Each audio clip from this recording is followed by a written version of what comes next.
Hi student, coming to the next contiguous memory allocation partition, that is the dynamic partition. So the contiguous memory allocation is divided into either it may be fixed static partitioning or it can be done in dynamic partitioning. So in the previous video I explained about the static partitioning, that is a fixed partitioning. Now let us see how the memory is allocated dynamically.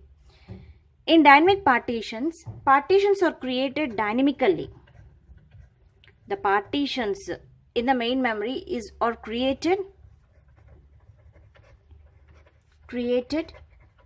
dynamically. So here each process, so whatever the process that you want to store in the main memory, each process is loaded into a partition.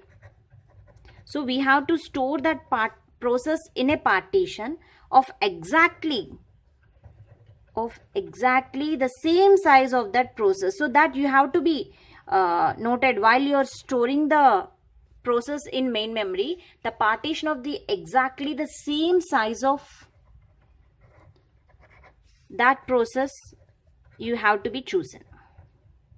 Suppose the process size is 3 megabytes, so it stores only 3 M of memory. So you have to check in the main memory which is very close to that 3 M.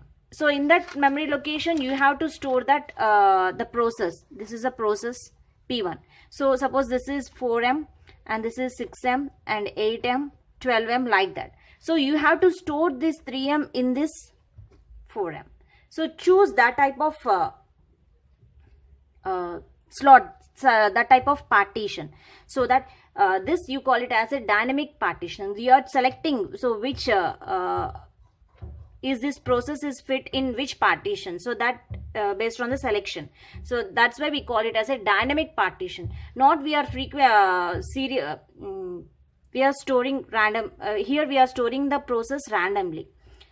So each process is loaded into a partition of exactly the same size. It should be exactly the same size, or it should be nearer to that same size of that process. So this technique you call it as a dynamic partition. So here we will use some placement algorithms. So how we are, while you are placing the partition, or while you are placing the process in a partition, so you have to know about the placement algorithm. So while placing the process in main memory, you have to think about the first fit, next best fit, next worst fit. So the placement algorithm of dynamic partition may be a first fit, best fit, or worst fit. So first fit means first hole that is big enough. The first hole that is big enough is allocated to program. So here they are saying that the first fit means we have to the first hole means the first partition, the partition that is big enough is allocated to program. That you call it as a first fit. Now coming to the best fit. Best fit means smallest hole that is big enough is allocated to program. So this is best fit means you have to select the smallest hole that is big enough is allocated to program. This whatever I explained here in this example, this is the best fit because I selected the smallest hole which fit for this process. Then you can say this is best fit. Means here not more space is wasted. In the first means the first hole that is big enough is allocated, means you have to store that 3M in 12M. Suppose if you store this process in 12M partition, then you call it as a first fit. Not first fit, first hole. Oh, sorry. The first hole means the first hole that is big enough. So which is the first hole that is big enough? That is a 6M. So if you store here in 6M, that you call it as a first fit. Now coming to the worst fit.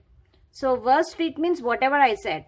the 3M is processed in 12M, the large hole that is present in the memory, main memory, large partition, if you store that single process which is a size less than that partition, that you call it as a worst fit, because there a lot of memory will be wasted.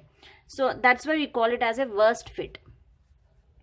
Worst fit means largest hole that is big enough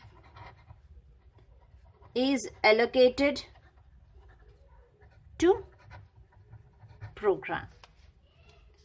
So this is a placement algorithms for the dynamic partition. So while you're placing the process in main memory by using dynamic partitions, you have to think about whether you are using the first fit, best fit or worst fit. So let me explain that by taking an example. So how the process will be allocating dynamically. Here is the example. Suppose if you take first one, here the operating system, and the remaining complete, here the complete memory is occupied by one process.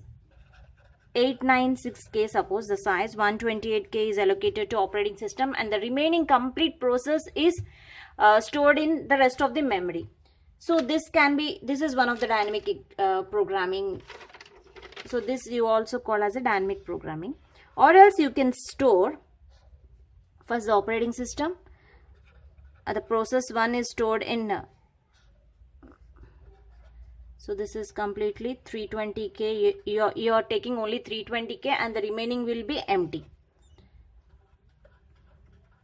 So this is one way of storing the data process in memory.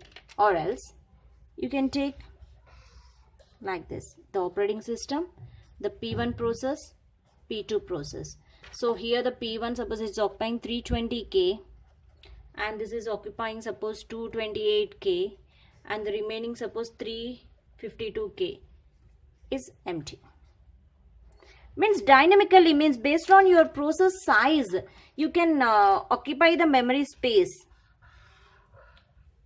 Operating system, P1, P2, P3, 320K, 224K, 368K, like this. So these are the different ways, means you can the process can, so whenever one process is came, it occupies some memory, and another process come, whatever the size that it take, it occupies in that memory. So like that the process will dividing the main memory. So this is a dynamic partitioning. Thank you.